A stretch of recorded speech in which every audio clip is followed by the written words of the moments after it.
नमस्कार मित्रों, पुनीस एस्ट्रोलॉजी हिंदी के इस वीडियो में आपका स्वागत है। हम चक्रों के बारे में बात कर रहे थे। हमने पिछले वीडियो में रूट चक्र यानी कि मूलाधार चक्र के बारे में विस्तृत बात तरीके से जानकारी प्राप्त की। उसका लिंक आपके पिन कमेंट सेक्शन में है, तो आप वहां से आप उस वीडियो को इस वीडियो के बाद अवश्य देखें। अब 7 चक्रों की स्कीम में जो दूसरा चक्र है वो है स्वाधिष्ठान चक्र।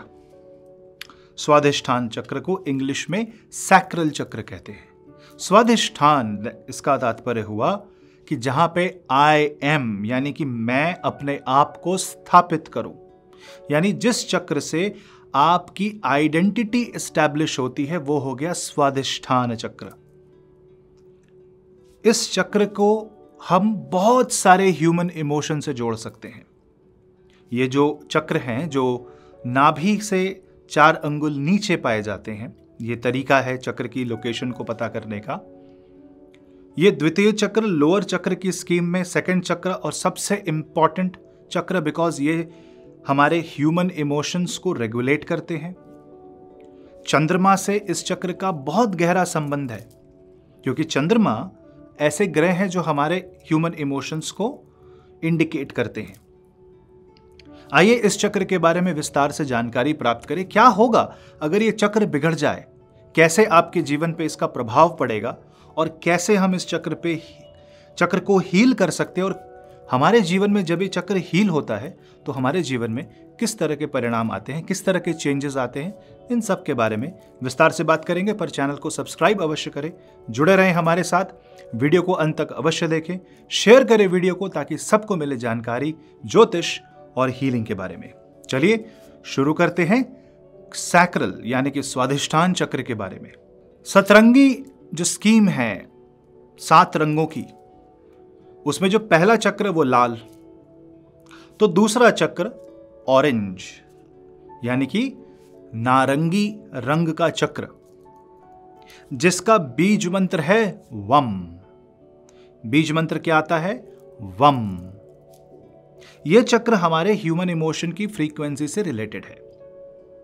इस चक्र से हम हैप्पीनेस, रिलेशनशिप, लव, रोमांस और अ फीलिंग ऑफ कंटेंटमेंट यानी कि हम संतुष्ट अनुभव करते हैं।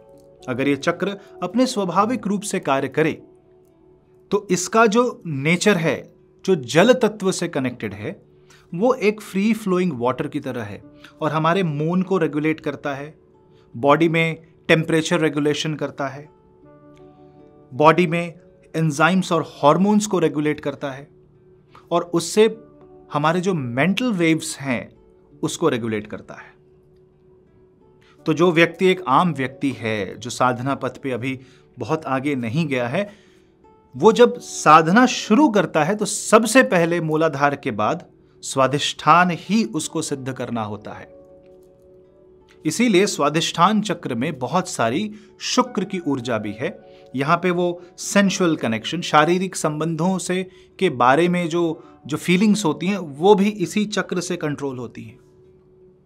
तो आप समझ सकते हैं कि जितनी भौतिक सुख है जो एक मनुष्य अनुभव कर सकता है, वो ये चक्र एक स्पिरिचुअल सेंटर की तरह कंट्रोल करता है। ये चक्र बिगड़ जाए तो क्या होगा?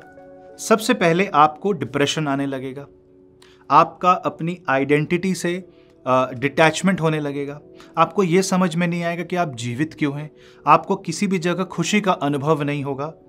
और इस चक्र के बिगड़ने से कई बार जो नेगेटिव एनर्जी आती है एक्सटर्नल, वो व्यक्ति ज्यादा एब्जॉर्ब करता है।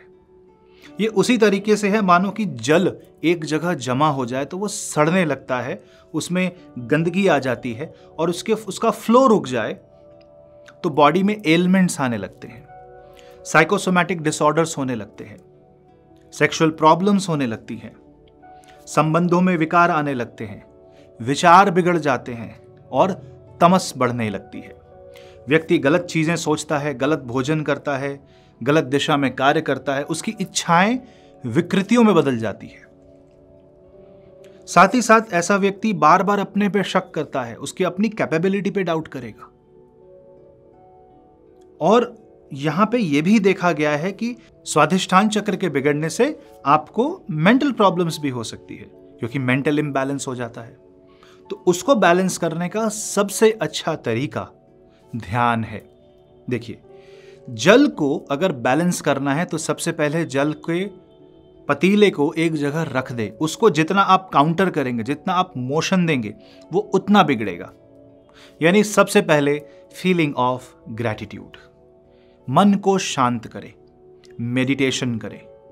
ओम नमः शिवाय, ओम नमः शिवाय, इस मंत्र के उच्चारण से मानसिक वेव्स को पहले कंट्रोल लाने की कोशिश करें।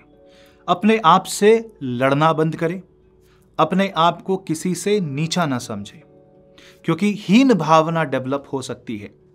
अब व्यक्ति अपने से गिल्ट में रहता है बहुत ज्यादा। इसके साथ ही साथ चूंकि इस चक्र का कनेक्शन फेमिनाइन एनर्जी से है, मून और वीनस से है, तो दया और करुणा की भावनाएं भी कई बार समाप्त हो जाती हैं। व्यक्ति बदले लेने पे आ जाता है, रिवेंज, क्रोध, क्योंकि फिर मूलाधार भी बिगड़ता है। क्योंकि स्वाधिष्ठान में अगर कोई भी त्रुटि आएगी तो वो मूलाधार पे असर करेगी ही करेगी। और यहां पे चंद्रमा और शुक्र की युति होने के कारण मातृत्व भाव, वात्सल्य भाव में दिक्कत आती है। कई स्त्रियों को माता बनने में कष्ट होता है, उनको फिजिकल प्रॉब्लम्स होने लगती हैं, लोअर एब्डोमेन रिलेटेड प्रॉब्लम्स आती हैं, यूट्रस रिलेटेड प्रॉब्लम्स इस चक्र से आ सकती हैं। मेडिकल इशू अलग है, मैं यहां स्पिरिचुअल एंगल की बात कर रहा हूं। उसके साथ ही साथ इस चक्र का गहरा संबंध आपका आपके माता के साथ कैसा कनेक्शन है उससे है, क्योंकि चंद्रमा इसका एक भौतिक ग्रह है। तो यहां पे अगर माता के साथ संबंध बिगड़ते हैं तो इस चक्र को हील करने से कई बार ऐसा पाया गया है कि वो संबंध सुधर भी जाते हो। कि it's an action in reaction world. If you put an action on something, it will react. The way the planet act on us, we can also create an action on the planet. अगर ग्रह हम पे असर डाल रहे हैं तो हम भी ग्रहों पे असर डाल सकते हैं। ये इस भौतिक संसार का नियम है। इस संसार में every action has an equal and opposite reaction, अच्छा हो या बुरा। तो आप अगर इस चक्र को हीलिंग देना स्टार्ट करें किसी अच्छे हीलर के द्वारा, साथ ही साथ अगर आप इस चक्र पे काम करेंगे तो मन शांत होगा, हेल्थ अच्छी होगी, आपको नेचर से प्यार होने लगेगा, आर्टिफिशियल चीजों के पीछे भागना आप बंद कर दोगे और सुख का अनुभव बहुत ही ज्यादा होने लगेगा। इस चक्र को हील करने से आपका 4th हाउस और आपका 12th हाउस और आपका 8th हाउस, ये तीनों हाउस हील हो सकते हैं, जिसमें 4th house, moon, Venus, 7th और 12th डायरेक्ट इंपैक्ट होते हैं। तो यहां पे ज्योतिषीय कॉम्बिनेशन भी है। अच्छा, अब इसको हील करें तो करें कैसे? पहला तो मैंने आपको बताया कि ओम नमः शिवाय का आप जाप करें, मेडिटेशन करें, ध्यान करें, स्टिल रहें। पानी को आप एक जल स्रोत के सामने जाएं और वहां पे मेडिटेशन करें, नदी के सामने, तालाब के सामने। जल का आप दान करें, सदा अपने चेहरे पे एक स्माइल रखें, खुश रहें और माता के साथ जो आपके संबंध है उसे सुधारने में आप जो कर सकते हैं वो करें। उसके साथ साथ एक हीलर से आप हीलिंग भी ले सकते हैं। और दूसरी चीज, ऑरेंज कलर का यूज ज्यादा करें। जब आप अच्छी चीजों में ऑरेंज कलर को आप जोड़ेंगे तो नेचुरली सैक्रल चक्र हील होने लगेगा, क्योंकि हमारे भौतिक जीवन से आध्यात्मिक जीवन जाने के लिए सैक्रल चक्र बहुत बड़ा रोल प्ले करता है। क्योंकि ये चक्र में अगर विकृति आ गई तो व्यक्ति भौतिक चीजों में जाके नीचे गिर जाएगा, वो कभी ऊपर नहीं उठ पाएगा। क्योंकि जब आप इस चक्र से बाहर निकलेंगे तब आपको मणिपुर चक्र मिलेगा, उसके बाद शिव और शक्ति का एक अनुभव प्राप्त होगा अनाहत चक्र में। तो अलग ही दुनिया है इसके ऊपर। सैक्रल चक्र तक जो हम नॉर्मल मंडेन लाइफ जीते हैं उसमें बहुत कुछ कनेक्टेड है। यहां से फियर की भावना भी कई बार आती है, जेलसी की भावना आती है। जो व्यक्ति बुध के नक्षत्र के हैं, आश्लेषा, ज्येष्ठा या रेवती, उनके लिए ये नक्षत्र और ये चक्र काफी हद तक कनेक्टेड रहते हैं। रोहिणी नक्षत्र, भरणी नक्षत्र, अगर आपका धनिष्ठ नक्षत्र है तो ये जो रीजन है स्पेस का बॉडी में, मूलाधार और स्वाधिष्ठान, ये बहुत गहरा कनेक्शन रखता है। अगर किसी व्यक्ति की कुंडली में चंद्रमा कुपित हो जाए तो ये चक्र पे डायरेक्ट इंपैक्ट पड़ सकता है। तो इसको हील करें, ऑरेंज चीजों का ज्यादा यूज करें, ऑरेंज फल खाएं, ऑरेंज सब्जियां खाएं, ऑरेंज कलर का टीका यानी कि चंदन का टीका लगाएं और पूजा करते वक्त गेरुआ वस्त्र धारण करके पूजा करें। तुलसी की माला का प्रयोग करें और संयम का पालन करें, ब्रह्मचर्य का कुछ समय तक पालन करें। योग और प्राणायाम एक अचूक उपाय है। साथ ही साथ आप अपने गुरु मंत्र का जाप करें और हाथ में गिलास पकड़े, क्योंकि जल से इस तत्व को हील किया जा सकता है, इस चक्र को हील किया जा सकता है। तो एक ग्लास धारण करके दोनों हाथ से पकड़ के ओम नमः शिवाय या अपने गुरु मंत्र का जाप करके वो जल को पिएं। ओम शन्नो देवी रविष्ठय आपो भवन्तु पीतये शन्यो रविस्त्रवन्तु नः। इस मंत्र उच्चारण के साथ भी आप जल का सेवन करें। जल ही जीवन है और जल ही मेडिसिन है। Water as medicine. जितना आप इसको रेस्पेक्ट करेंगे उतना वाटर आपकी रेस्पेक्ट करेगा, क्योंकि आप स्वयं 70% जल ही तो हैं। इसीलिए इस चक्र का महत्व बहुत ज्यादा है, क्योंकि ये 70% ऑफ ह्यूमन लाइफ को कंट्रोल करता है, मात्र एक चक्र। क्योंकि इसके बाद आप भौतिक जीवन से आध्यात्मिक जीवन की ओर उठना स्टार्ट करते हैं, और जितना ऊपर जाते हैं उतना ज्यादा जीवन आध्यात्मिक इंटरडिमेंशनल होने लगता है। इसीलिए इस चक्र को हम डुअल चक्र कह सकते हैं, कि ये या तो आपको ऊपर ढकेल सकता है या तो वापस नीचे ढकेल देता है। बहुत सारे साधकों के साथ ऐसा होता है, खासकर जब वो कुंडलनी साधना करते हैं। अगर बिना गुरु के कर रहे हैं तो इस चक्र पे आके गति रुक जाती है और वापस नीचे गिरती है, जो एक ह्यूमन इमोशंस को एक पागलपन की तरह ले जा सकती है। एक वेव आता है अप एंड डाउन, और रिश्ते बिगड़ते हैं, फाइनेंशियल स्थिति खराब होती है, पैसा पानी की तरह बहता है, बॉडी में वाटर रेगुलेशन नहीं होता, hot flushes, irritation, mood swings, ये सब होने लगता है।